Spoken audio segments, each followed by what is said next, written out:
बोलिए द्वारकाधीश भगवान की जय हो।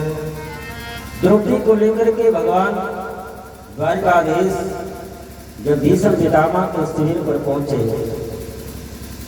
बाबा भीष्म पितामह उस समय भगवान के ध्यान में बैठे हुए थे, लेकिन आज भगवान भीष्म पितामह के ध्यान में नहीं आ रहा। माला लेकर के तो बैठे हैं। द्रौपदी पहुंचे, बाबा आंख मूंद करके बैठ करके माला जप रहे हैं।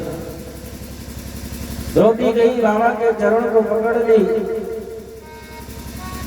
भीष्म पितामह समझे कि भारत को हम बुलाए थे ब्रह्म मुहूर्त में आशीर्वाद देने के लिए, लेकिन आधा घंटा पहले ही भानुमति आ गई और समझ नहीं पाई कि भानुमति आई है या द्रौपदी आई है। भीष्म पितामह ने मन में विचार किया कि आशीर्वाद तो देना ही है। आज वैसे ही पूरी रात्रि वैसे व्यतीत हो गई माला जपते जपते, लेकिन एक भी बार ध्यान में द्वारकाधीश नहीं आया, क्योंकि हमने अपराध द्वारकाधीश का किया है प्रतिज्ञा करके कि कल उनके भक्त की मानो आशीर्वाद देना ही है, दे दो ये जाए। बाबा ने आशीर्वाद दे दिया कि सौभाग्यवती भव। जो सौभाग्यवती होने का आशीर्वाद भीष्म पितामह ने दिया, तब द्रौपदी बोली, बाबा आपने जो आशीर्वाद दिया है ये खाली तो नहीं जाएगा। ऐसा सुन करके बाबा भीष्म पितामह के हाथों से माला छूट गई। बेटी द्रौपदी तो किसके साथ में आई है? बाबा मैं दासी के साथ में आई। बाबा ने कहा कि हमने जो प्रतिज्ञा की थी 3 के अलावा चौथा कोई जानता नहीं था। चौथा तो केवल जान सकता है तो द्वारकाधीश। बेटी तुमने तो हमारे कुल को ही उज्जवल कर दिया कि जिस कुल खानदान में तुम्हारी जैसी बेटी और बहू आ जाए उसकी 20 पीढ़ियां कर जाती हैं, कि जिनके लिए वो पूर्ण प्रापार परमेश्वर परमात्मा जिनकी सेवा में लगा हुआ हो। चलो आज मैं तुम्हारे द्रौपदी तुम्हारे राशि का मैं भी दर्शन तो कर लूं। बाबा भीष्म पितामह जब शिविर के बाहर आए, बाहर जब जो दृश्य देखा, ऐसा दृश्य देख करके भीष्म पितामह फपक करके जोर से चिल्ला करके रो पड़े। प्रभु आपने भक्तों की रक्षा करने के लिए दासी का रूप, जिनके एक एक रोए में करोड़ों करोड़ों ब्रह्मांड समाहित हो, पर वो क्षमा करना हमसे अपराध तो हुआ है।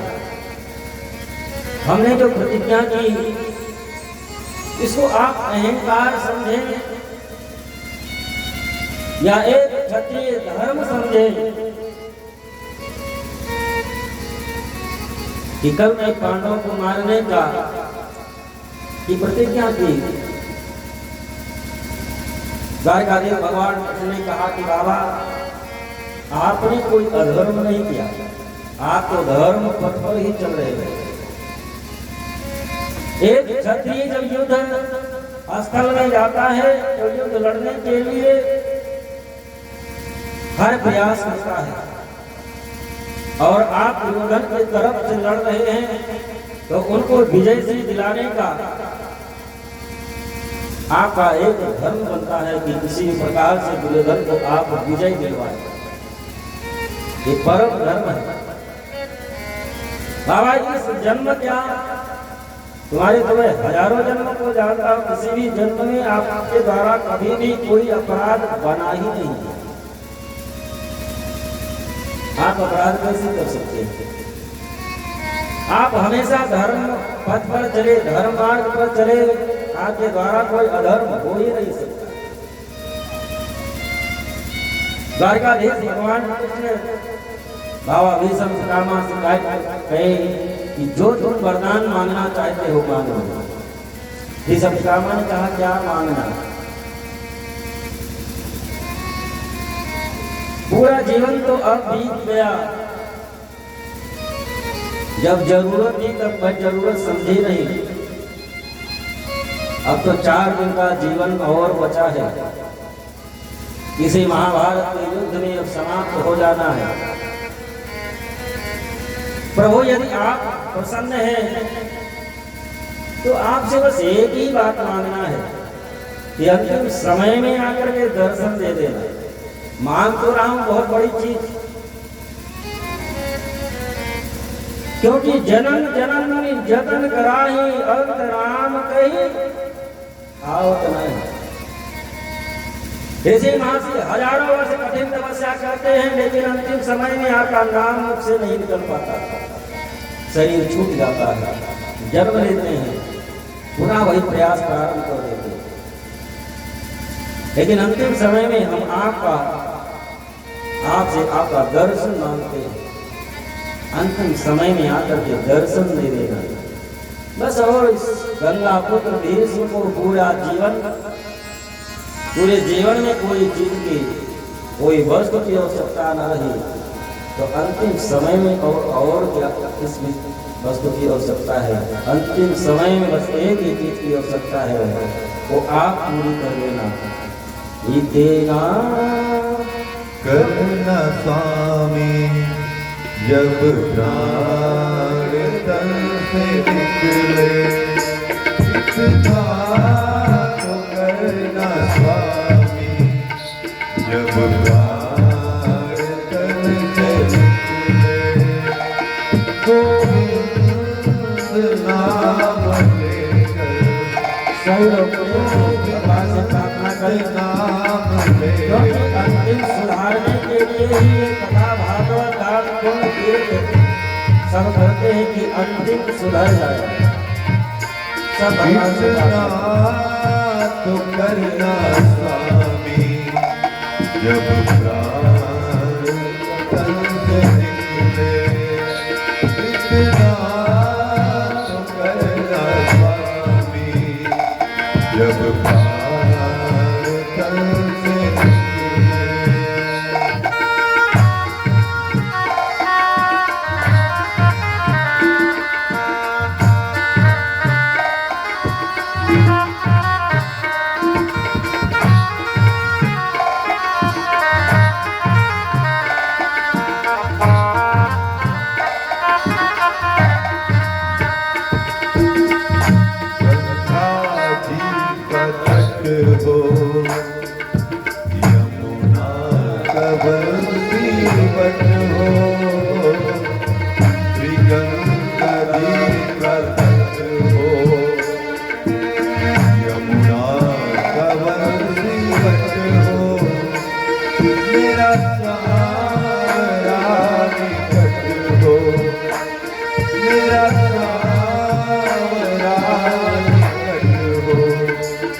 जब प्राण तन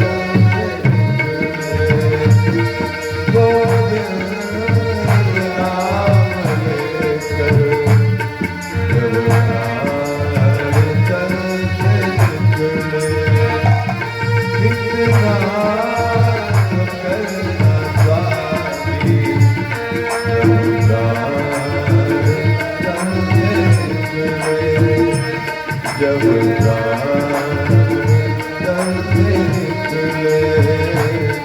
जब प्राण तन से निकले। बोले भागवत भगवान की। तो भगवान भीष्म पितामह को वचन दिए थे कि अंतिम समय में आकर के हम आपको दर्शन देंगे। और भीष्म पितामह बाणों की सैया पर पड़े हुए हैं, 53 दिन व्यतीत हो गए हैं बाणों की सैया पर पड़े हुए हैं। तो शायद भगवान अपने वचन को पूर्ण करने के लिए आज रुक गए। द्वारिका नहीं गए। सायंकाल के समय आज जब द्वारिकाधीश महल में सोए हुए थे तो रोने की आवाज सुने, उठ करके बैठ गए। जिधर से रोने की आवाज आ रही थी उधर बढ़े तो देखते क्या है कि धर्मराज युधिष्ठिर का महल है, उधर से आवाज आ रही है। धर्मराज युधिष्ठिर के पास द्वारिकाधीश पहुंचे, भैया आपके आंखों में आंसू।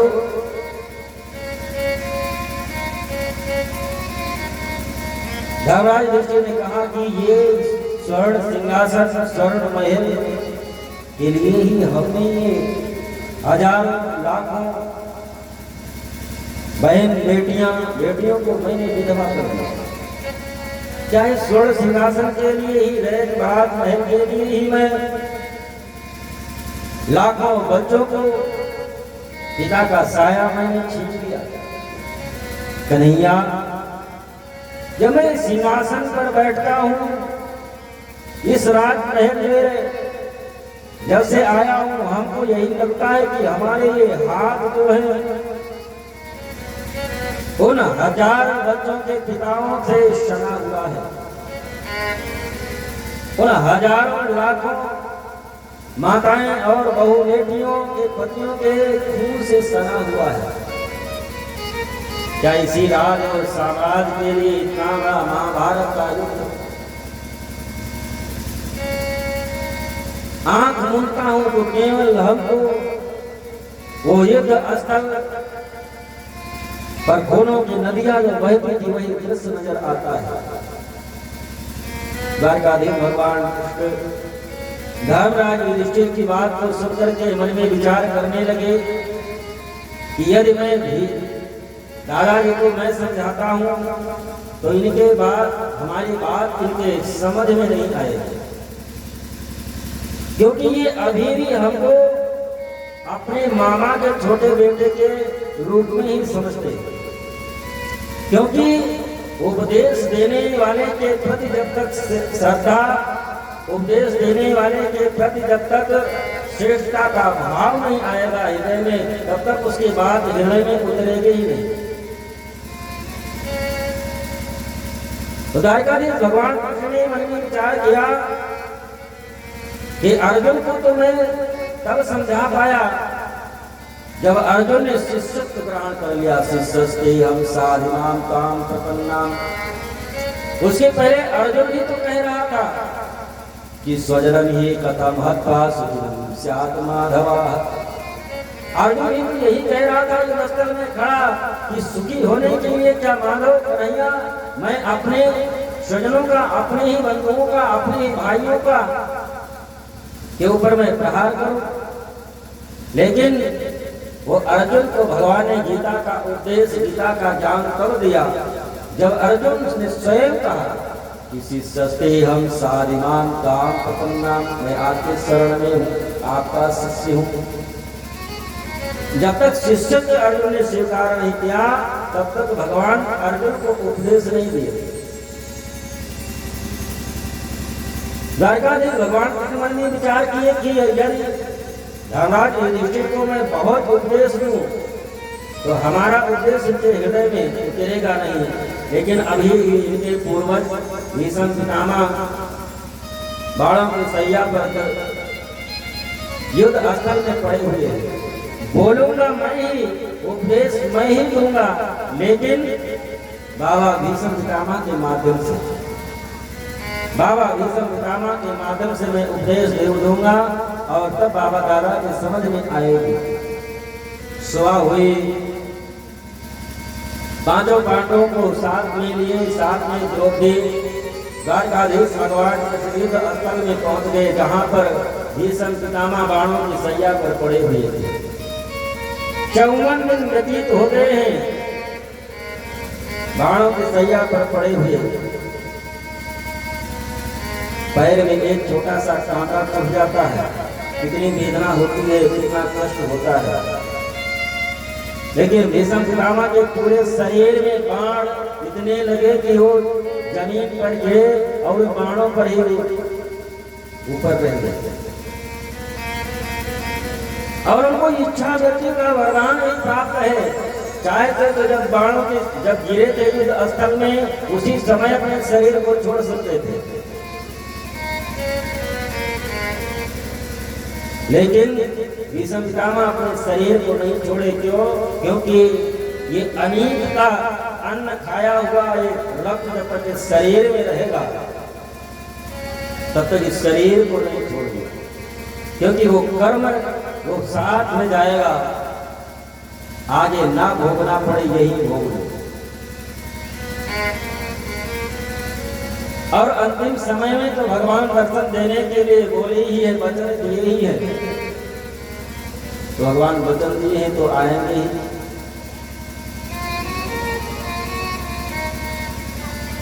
द्वारकाधीश भगवान पांचों पांडवों को साथ में लेकर के पहुंचे।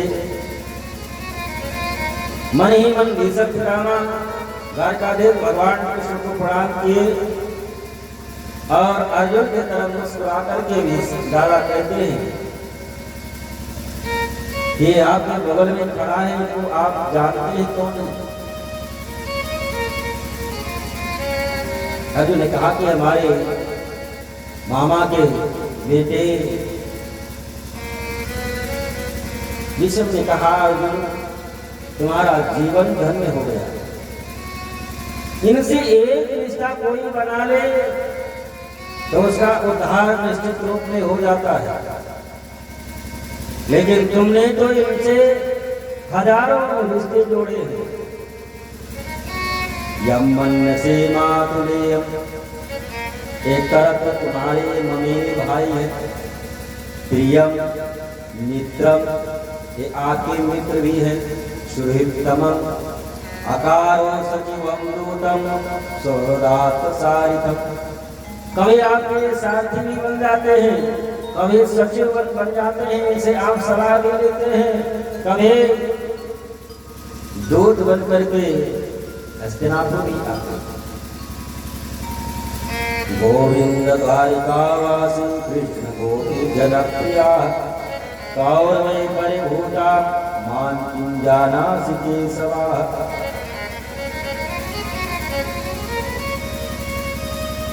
भगवान भीष्म पितामह के सामने खड़े हैं।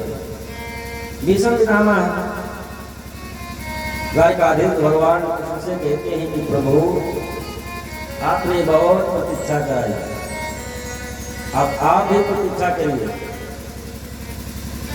सदा सदैव देवं भगवान प्रतीक्षता,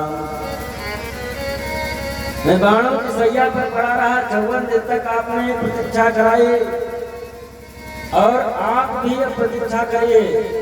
कब तक? कलिवरम या वरदिहिनो में, जब तक मैं अपने शरीर को छोड़ ना दूं। द्वारकाधीश भगवान मन में विचार करने लगे कि इनको तो इच्छा मृत्यु का वरदान प्राप्त है, जब चाहेंगे तब शरीर छोड़ेंगे और हम कब तक खड़े रहेंगे इनके सामने। इच्छा मृत्यु का वरदान है, ये मन में इच्छाएं की हुई कि हम इसे दर्शन करते रहे हजारों वर्ष, ये अपने शरीर को धारण कर रख सकते हैं, क्योंकि इच्छा मृत्यु का वरदान प्राप्त है। थोड़ा सा अपने शरीर को थोड़ा सा करैया झुका लिए मन विचार करने लगे। भीष्म पितामह ने कहा कन्हैया ये झुका हुआ चेहरा, उदास चेहरा हम नहीं देखना चाहते हैं, तो प्रसन्न हासारुलोचनो लसन मुखाम्बुजोजान पदश्चतुर्भुजा, आपका वो मुस्कुराता हुआ चेहरा जो गोप गोपियों के साथ में क्रीड़ा करते हुए मुस्कुराया करते थे, वैसे मुस्कुराता हुआ चेहरा हम आपका देखना चाहते हैं। आज अंतिम समय में जो सौभाग्य भीष्म पितामह को प्राप्त है, शायद तीनों लोकों में आज तक किसी को प्राप्त नहीं हुआ होगा। जो सौभाग्य भीष्म पितामह को प्राप्त हो रहा है, ऐसा सौभाग्य भीष्म पितामह और जो मां सीता के लिए अपने शरीर को छोड़ा था जटायु, इस सौभाग्य केवल भगवान के दो ही भक्तों को प्राप्त हुआ। एक तो भगवान की गोदी में ही भगवान का दर्शन भी कर रहा है, भगवान के बोल रहे कानों से भगवान की वाणी को भी सुन रहा है, आंखों से भगवान का दर्शन भी कर रहा है, इस शरीर के अंगों से भगवान का स्पर्श भी कर रहा है। जटायु और भीष्म पितामह को जो सौभाग्य भगवान के भक्त हुए, दो भक्त ऐसे हुए जो सौभाग्य दो को प्राप्त हुआ, तीनों लोगों के आज तक किसी को प्राप्त न हुआ है और होगा, ये तो बात भगवान ही जाने। जिस ब्रह्म का नाम अंतिम समय में नहीं निकल पाता, वो ब्रह्म आज भीष्म पितामह के सम्मुख खड़ा है। द्वारकाधीश भगवान कृष्ण भीष्म पितामह से कहते हैं, बाबा आप तो जानते ही हैं कि महाभारत के युद्ध में 18 अखोरी सेना की सब मारी गई। दादा धर्मराज युधिष्ठिर को साम्राज्य प्राप्त हुआ, लेकिन उस साम्राज्य को प्राप्त करके भी ये इनको इस समय इतना कष्ट है, इनको वेदना है कि ये जब सैया पर जाते हैं विश्राम करने के लिए, आंख मूंदते हैं तो इनको खून ही खून दिखाई पड़ता है। इनको ये लगता है कि इनके द्वारा ही हजारों महिलाओं का सिंदूर धुला, हजारों बच्चों का पिता के साया उनके माथे से हटा, और आपके जाने के बाद में और कोई कुल खानदान में कोई वृद्ध तो रहेगा नहीं जो इनको उपदेश दे सके, इनको समझा सके, इनको बता सके कि साम्राज्य कैसे चलाना है, राज धर्म क्या है, तो कैसे चलाना है राज को कौन समझाए। इसलिए आप इनको उपदेश दें। भीष्म पितामह धर्मराज युधिष्ठिर को दान धर्मान राज धर्मान मोक्ष धर्मान विभागसाः स्त्री धर्मान भगवत धर्मान समास्याः संयोगताः। राज धर्म की बात बताते हैं कि एक राजा का कर्तव्य होता है कि जिस प्रकार से एक पिता अपने बेटे का हर प्रकार से संपोषण करता है, रक्षा करता है, अपने बेटे कि जिस प्रकार से सेवा करता है, एक राजा का परम कर्तव्य होता है, उसी प्रकार से संपूर्ण प्रजा को अपने बेटे के समान उसका संरक्षण और उसका सेवा करना चाहिए। और राजा होते हुए भी वो मानव है, तो मानव का भी धर्म है कि मोक्ष धर्मान, ये शरीर जो मिला है इसकी सदगति हो, उसके लिए भी जो मानव का धर्म है, जो वेद पुराण शास्त्र में जैसा बताया गया है, मानव का कर्तव्य, उन कर्तव्यों का पालन करते हुए जीवन यापन करना चाहिए। दान धर्मान, राजा है तो गृहस्थ जरूर होगा, और एक गृहस्थ का परम कर्तव्य है कि अपने कमाई का, संपूर्ण कमाई का दशांश दान के लिए अलग करता है। जितना भी कमाई हो उसका दशांश अलग करता है, और वो इसलिए अलग करता है ये माने कि भगवान ने हमको इसलिए दिया है कि जो हमसे निचले वर्ग में हैं, जो गरीब हैं, उनकी सहायता करने के लिए ही परमात्मा ने हमको अधिक दिया है। कोई गरीब है, बेटी का विवाह नहीं कर सकता, करने लायक है, जो आप वो दान के लिए धन इकट्ठा किए हैं, ले जाकर के दे दीजिए, अपनी बेटी का विवाह कर लो। कोई अपने बच्चों को पढ़ा नहीं सकता, आप जो दान के लिए अलग किए ले जाकर के दे दो। भगवान ने हमको इसका इसीलिए दिया है कि मैं दूसरी की सहायता कर सकूं। दशांश निकालना तो सबके लिए मुश्किल है। मान लीजिए किसी की सैलरी 1 लाख महीने की है, दशांश 10,000 हुआ, तो 10,000 महीना दान के लिए नहीं अलग कर पाएगा। लेकिन दशांश का दशांश दशांश का दशांश कितना हुआ? 1000। 1000 भी मुश्किल होगा, लेकिन उसका दशांश तो कर ही सकता है। यदि 100 रुपये महीना ही निकालता रहे, लेकिन दान भी भगवान की कृपा जिसके ऊपर होती वही ऊपर पाता है। नहीं तो बहुत आपके क्षेत्र में अरबपति करोड़पति पड़े होंगे, उनका पूरा जीवन व्यतीत हो गया होगा, इन सत्यनारायण कथा भी नहीं कर पाए होंगे। ये दान धर्म भगवान की कथा, ये जिसके ऊपर भगवान की बड़ी कृपा होती है वही उसी से हो ही पाता। एक सेठ जी थे और सेठ के पास में 10 फैक्ट्री थी, अरबों खरबों की संपत्ति थी। उस सेठ के पास में